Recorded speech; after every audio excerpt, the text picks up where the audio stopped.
Hello guys, नमस्कार। मैं हूं विनीत कुमार और आप देख रहे हैं मेरा यूट्यूब चैनल दृष्टि मैप अड्डा। दोस्तों, आज हम फिर उपस्थित हुए एक नए वीडियो के साथ और इस वीडियो में हम चर्चा करेंगे कुछ महत्वपूर्ण प्रश्न जो इन्वायरमेंट के हैं, अक्सर सीटेट में पूछे जाते हैं, जनरल एग्जाम्स में भी कभी कभी यहाँ से क्वेश्चंस मिलते हैं। तो आइए शुरुआत करते हैं। आज के का पहला क्वेश्चन हमारा है इन्वायरमेंट।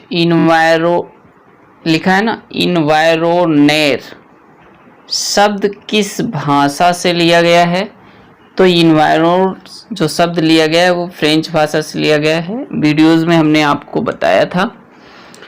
पर्यावरण के प्रमुख घटक, नेक्स्ट क्वेश्चन जो हमारा सेकंड क्वेश्चन है, पर्यावरण के प्रमुख घटक पूछा जा रहा है। 4 ऑप्शन दिए गए हैं, प्राकृतिक, मानव निर्मित, दोनों में से कोई नहीं। तो यहाँ पर जो प्राकृतिक के घटक हैं वो है दोनों, यानी ऑप्शन सी हमारा करेक्ट है। इसके बाद नेक्स्ट क्वेश्चन देखते हैं। क्वेश्चन नंबर 3 कहता है ताप, मृदा, प्रकाश पर्यावरण के किस घटक के अंतर्गत आते हैं? देखिए, ताप, मृदा, प्रकाश पर्यावरण के किस घटक के अंतर्गत आते हैं?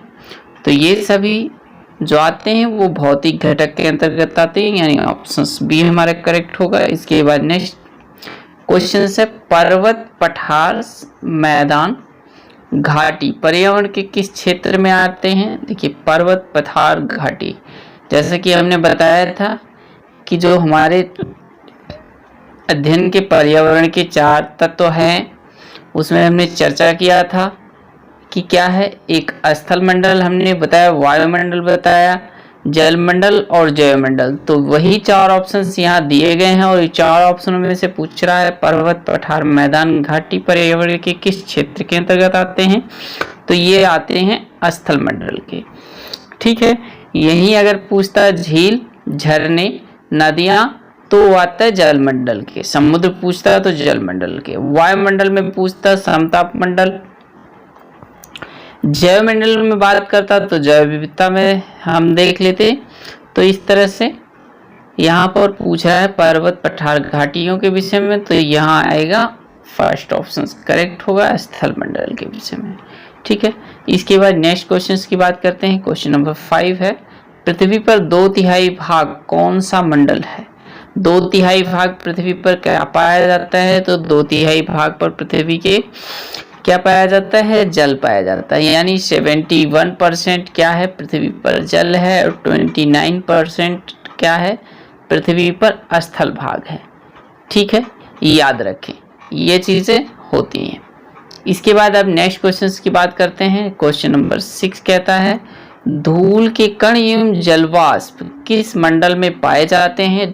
धूल के कण और जलवाष्प किस मंडल में पाए जाते हैं? तो धूल के कण और जलवाष्प ये वायुमंडल में पाए जाते हैं, यानी ऑप्शन हमारा यहाँ सी करेक्ट होगा। फिर नेक्स्ट क्वेश्चन नंबर 7 कह रहा है निम्नलिखित कथनों पर विचार करिए। पर्यावरण के लिए आस पड़ोस शब्द का भी प्रयोग किया जाता है। बिल्कुल सही। स्थल मंडल खनिजों का प्रमुख स्रोत है। स्थल मंडल खनिजों का प्रमुख स्रोत है, ये भी सही है। देखते हैं नेक्स्ट क्या है। जैव मंडल जीवन के लिए अनुकूल परिस्थितियां प्रदान करता है। बिल्कुल सही है। पारिस्थितिकी तंत्र प्रकृति की क्रियात्मक इकाई है। तो इस तरह से यहाँ जो ऑप्शंस हमारा सही होगा, ये सभी ऑप्शंस क्या है? सही है। तो ऑप्शंस जो दिए गए हमारे केवल एक सही बता रहा है, दूसरे में बता रहा है केवल 3 सही, तीसरे में बता रहा है 1 और 4 सही। तो यहाँ पर जो सही ऑप्शन है वो ऑप्शन डी है, यानी 1, 2, 3, 4 सभी सही हैं। इसके बाद नेक्स्ट बात करते हैं नेक्स्ट क्वेश्चन की। क्वेश्चन नंबर 8 कर रहा है निम्नलिखित में से कौन सुमेलित नहीं है? पूछा जा रहा है। तो पारिस्थितिकी का संबंध किससे है, यानी पारिस्थितिकी जो संबंध है वो किससे है? तो पारिस्थितिकी शब्द जो दिया था वो किसने दिया था? अर्नेस्ट हैकल ने दिया था। बिल्कुल सही। सर्वाहारी मोर, मोर क्या है? एक सर्वाहारी है। फिर बिल्कुल सही बात है, मोर सर्वाहारी है। तो 2 ऑप्शन हमारे सही हो गए। तीसरा पूछ रहा है कि प्राथमिक उपभोक्ता पेड़ पौधे होते हैं। तो ये ऑप्शन हमारा गलत होगा। प्राथमिक उपभोक्ता पेड़ पौधे नहीं होते, बल्कि प्राथमिक उपभोक्ता क्या होते हैं, जो शाकाहारी जीव होते हैं। कौन से? शाकाहारी जीव। ये सभी शाकाहारी जीव प्राथमिक उपभोक्ता के अंतर्गत आते हैं। जबकि वही बात करें पेड़ पौधों की, तो पेड़ पौधे किसके अंतर्गत आते हैं? पेड़ पौधे होते हैं उत्पादक। ठीक, पेड़ पौधे उत्पादक होते हैं। तो इतनी बातें समझ में आ गई होंगी। नेक्स्ट ऑप्शन में कहा है कि पारिस्थितिकी तंत्र शब्द एजी ट्रांसलेट दिया, बिल्कुल ये 3 ऑप्शन सही है। तो हमें पूछा गया यहाँ कौन सा गलत है, तो गलत है हमारा प्राथमिक उपभोक्ता। ठीक है, फिर इसके बाद नेक्स्ट क्वेश्चन की बात करते हैं। चलिए क्वेश्चन नंबर 9 की बात करते हैं। क्वेश्चन नंबर 9 क्या कह रहा है, देखते हैं। निम्न में से तृतीयक श्रेणी का उपभोक्ता पूछा जा रहा है। देखिए तृतीयक श्रेणी का उपभोक्ता क्या है? उपभोक्ता में हमने बात की कि प्राथमिक उपभोक्ता में शाकाहारी, द्वितीयक उपभोक्ता में मांसाहारी और तृतीयक उपभोक्ता कौन है पूछा जा रहा है? बकरी, सांप, मेढक, 5। तो यहाँ पर जो ऑप्शन सही होगा वो होगा हमारा डी, 5 क्या है? तृतीयक उपभोक्ता के अंतर्गत आता है। ठीक है, इसके बाद फिर नेक्स्ट की बात करते हैं क्वेश्चन नंबर 10 की। क्वेश्चन नंबर 10 कर रहा है यानी 10, वे जीव जो मृत शरीर के कार्बनिक पदार्थों को साधारण भौतिक तत्वों में अपघटित कर देते हैं उन्हें क्या कहते हैं? तो उन्हें कहते हैं अपघटक, यानी ऑप्शन ए हमारा यहाँ करेक्ट होगा। इसके बाद क्वेश्चन नंबर 11 क्या कहता है, देखते हैं। अगर पौधों को खरगोश खाता, खरगोश को सांप और सांप को मोर, तब सबसे कम ऊर्जा किसको प्राप्त होती? देखिए सबसे कम ऊर्जा पूछ रहा है किसको प्राप्त होती है? बिल्कुल बहुत सिंपल क्वेश्चन है और इसका जो ऑप्शन सही होगा वो होगा सी। कैसे?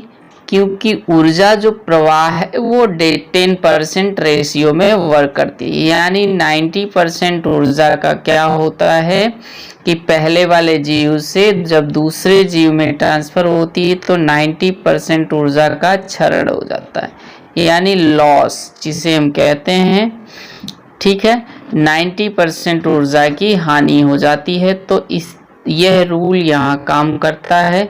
तो इस तरह से अभी क्या कहा कि खरगोश, अगर पौधों को खरगोश खाता, खरगोश को सांप, सांप को मोर, तो जो अंतिम होगा उसके पास सबसे कम ऊर्जा जाएगी। इस फैक्टर्स को याद रखें। तो यहाँ पर ऑप्शन सी हमारा सही है। फिर 12 नंबर क्वेश्चन कह रहा है निम्नलिखित कथनों में से कौन से कथन असत्य हैं? खाद्य श्रृंखला में ऊर्जा का प्रवाह एक दिशीय होता है। देखिए खाद्य श्रृंखला में पूछ रहा है कि ऊर्जा का प्रवाह एक दिशीय होता है। फिर कह रहा है खाद्य जाल में ऊर्जा का प्रवाह बहुउद्देशीय होता है। बिल्कुल सही। यहाँ पर जो ऑप्शंस ये हमें पूछा रहा है, खाद्य श्रृंखला में ऊर्जा का प्रवाह एक दिशीय होता है, असत्य पूछ रहा है कौन सा है? ठीक है, उपरोक्त दोनों में से कोई नहीं।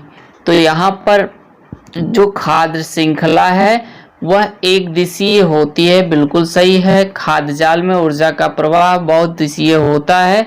तो यह दोनों ऑप्शन सही हैं। यहाँ गलत पूछा है तो दोनों में से कोई गलत नहीं है, इसलिए ऑप्शन यहाँ क्या होगा? टी। ठीक है, इसके बाद नेक्स्ट कह रहे हैं अंतरराष्ट्रीय स्तर पर मानव पर्यावरण पर सबसे पहला सम्मेलन कब हुआ था? तो अंतरराष्ट्रीय स्तर पर मानव पर्यावरण पर सबसे पहला सम्मेलन बहुत ही महत्वपूर्ण क्वेश्चन है और इसका जो ऑप्शन सही है वो है सी, यानी 1972 में। क्या? 1972 में पहला पर्यावरण सम्मेलन हुआ था। ठीक है, फिर नेक्स्ट क्वेश्चन की बात कर रहे हैं। नेक्स्ट क्वेश्चन हमारा कह रहा है क्वेश्चन नंबर 14 कि सम्मेलन में यह घोषणा की गई कि प्रत्येक वर्ष 5 जून को विश्व पर्यावरण दिवस के रूप में मनाया जाएगा। तो यह भी बहुत ही इम्पोर्टेंट क्वेश्चन है। तो स्टॉकहोम सम्मेलन हुआ था। स्टॉकहोम के सम्मेलन में इस बात की चर्चा की गई थी कि हर 5 जून को विश्व पर्यावरण के रूप में मनाया जाएगा।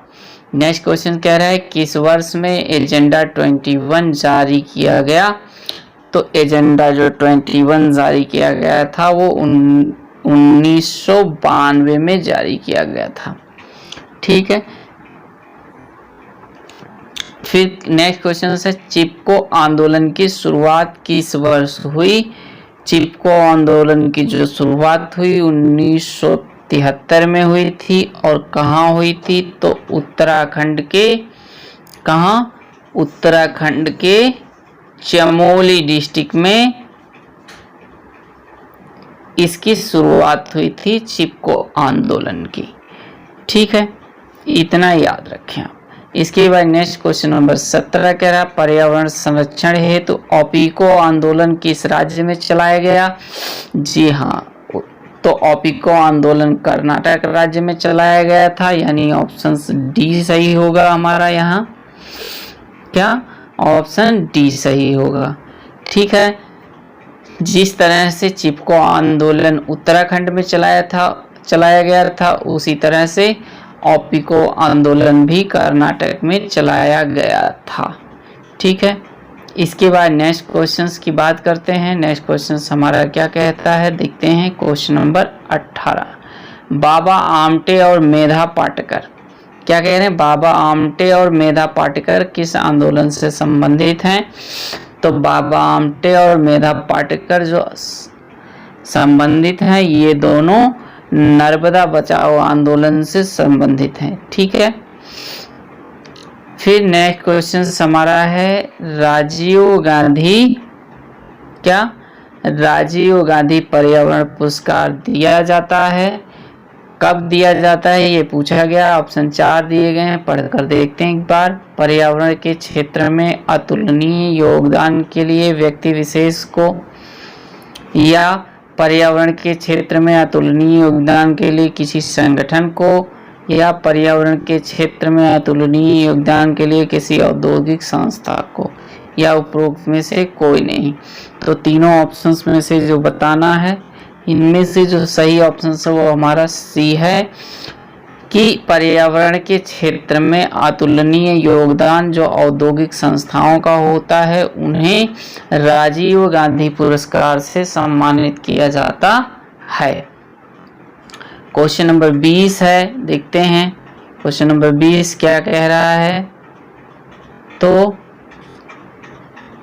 पृथ्वी दिवस पूछा जा रहा है, जैविक विविधता पूछी जा रही है, विश्व प्राकृतिक दिवस पूछा जा रहा है, विश्व पर्यावरण दिवस। बहुत ही इम्पोर्टेंट क्वेश्चन है, इसे याद रखें, कभी भी एग्जाम्स में पूछा जा सकता है। तो यहाँ जो ऑप्शन हमारा सही होगा, पृथ्वी दिवस पूछा जा रहा है कब मनाया जाता है। तो पृथ्वी दिवस जो मनाया जाता है वो 22 अप्रैल